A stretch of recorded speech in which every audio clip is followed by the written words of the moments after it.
રાજ્યમાં કાળઝાળ ગરમી પડી રહી છે, પરંતુ આ કાળઝાળ ગરમી વચ્ચે આવનાર દિવસોમાં વાતાવરણ કેવું રહેવાનું છે તેમને લઈને આંબાલાલ પટેલ છે તેમને ફરી એક વખત આગાહી કરી છે. આગાહી કરતાં કહ્યું છે કે આગામી દિવસોની અંદર અને હાલ પશ્ચિમી વિક્ષેપ જે છે તે દેખાઈ રહ્યો છે ને તેના કારણે રાજ્યના અનેક ભાગો છે તેમાં આવનાર દિવસોની અંદર ભારેથી અતિભારે વરસાદ વરસવાનો છે અને ગરમી જે છે તે પણ હજુ અત્યારે જે કાળઝાળ ગરમી પડી રહી છે તેનાથી વધવાની છે. તો પ્રી મોન્સૂનની એક્ટિવિટીનો વરસાદ જે છે તે પડવાનો છે તેમને લઈને પણ આગાહી કરવામાં આવી છે. આગામી દિવસોમાં કયા કયા ભાગોની અંદર રાજ્યમાં વરસાદ પડવાનો છે તેમને લઈને પણ આગાહી કરવામાં આવી છે. બંગાળની ખાડીની અંદર શું સ્થિતિ છે અને આવનાર દિવસોની અંદર આ સ્થિતિને લઈને કયા કયા ભાગોની અંદર વરસાદ વરસશે તેમજ કેવી ગરમી પડવાનો છે, પ્રી મોન્સૂન એક્ટિવિટીનો વરસાદ કેવો રહેવાનો છે, કઈ કઈ તારીખોમાં વરસાદ પડવાનો છે તેમને લઈને શું આગાહી કરી, આવો જાણીએ આંબાલાલ પટેલ પાસે. હજુ પણ ગરમી વધવાની શક્યતા રહેશે. હજુ પણ મધ્ય ગુજરાતના ભાગોમાં 44-45 ડિગ્રી સેલ્સિયસ જેવું મહત્તમ ઉષ્ણતામાનથી તોબા ફુકારાઓ છે. અમદાવાદમાં પણ 44 ડિગ્રી સેલ્સિયસ આસપાસ મહત્તમ ઉષ્ણતામાન ધીરે ધીરે જવાની શક્યતા રહેશે.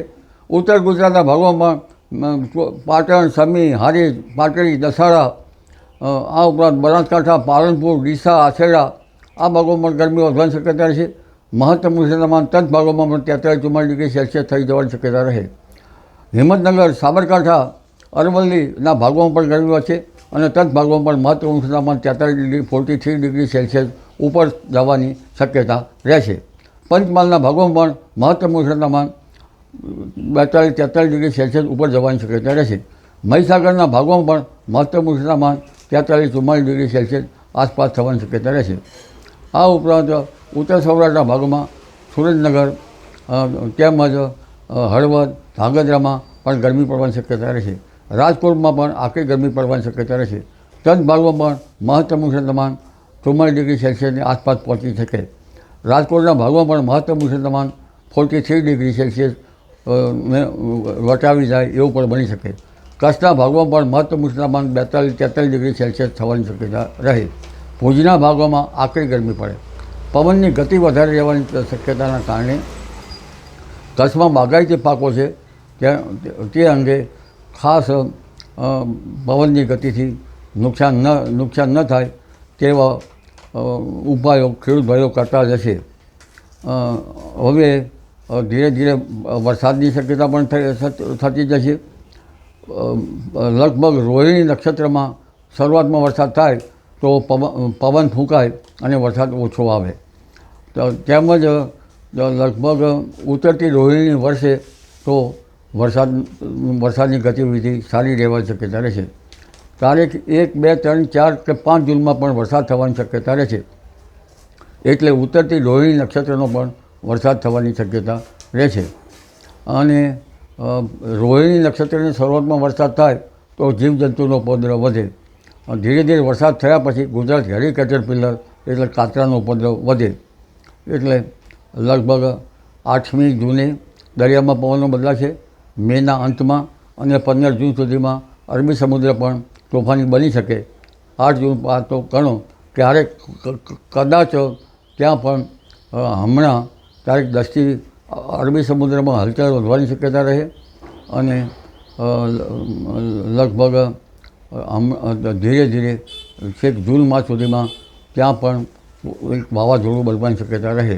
8 જૂન આસપાસ દરિયામાં પવન બદલાવાની શક્યતા રહે. અરબ સાગરમાં પણ ભારે પવન ફૂંકાય અને ઊંચા મોજા ઉછળવાની શક્યતા રહે.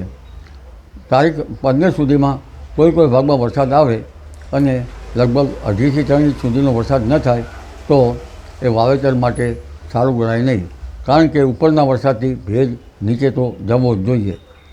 અને શરૂઆતના વરસાદમાં લગભગ જીવજંતુઓનો એટલો બધો ઉપદ્રવ રહેશે કે માત્ર વાવેલો પાક જે છે એના પાંદડા ખાઈ અને પાંદડા બધા ખાઈ જવાની શક્યતા રહેશે. વરસાદની શક્યતા અંગે જોઈએ તો તારીખ 21, 22, 23 જૂનમાં પણ વરસાદ થવાની શક્યતા રહેશે. તારીખ 23 જૂન બાદ કેટલાક ભાગોમાં વાવણી લાયક વરસાદ થવાની શક્યતા રહેશે.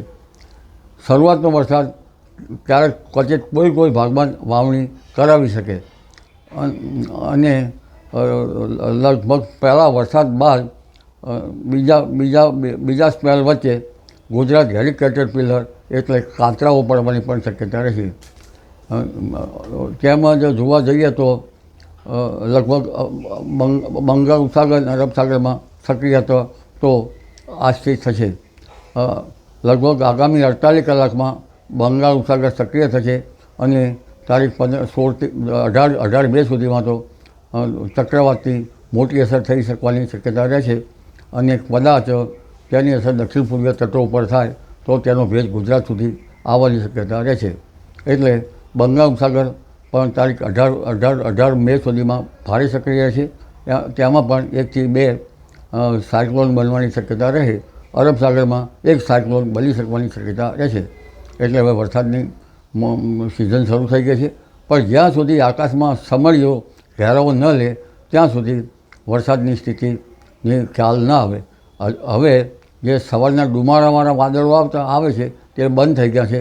કદાચ 15 તારીખ બાદ એ ડુમારાવાળા વાદળો આવે.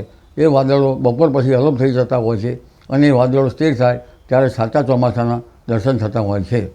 એટલે હવે ધીરે ધીરે ચોમાસાની રમઝટ થઈ રહી છે, પરંતુ ચોમાસાને છડી ફૂંકાતા પક્ષીઓનો અવાજ, ચોમાસાને છડી ફૂંકાતા કરોળિયા વગેરે જીવજંતુઓ હજુ ઘરમાં માળા બનાવવાની શક્યતા દેખાતી નથી. એટલે હજુ ગરમી પડી રહી છે, છતાં વરસાદી હવામાન જે છે એ તો ધીરે ધીરે થશે. વળની વળવાઈઓ પણ લગભગ વ્યાજ સવા વ્યાજ વધે ત્યારે વરસાદની શક્યતા રહેતી હોય છે.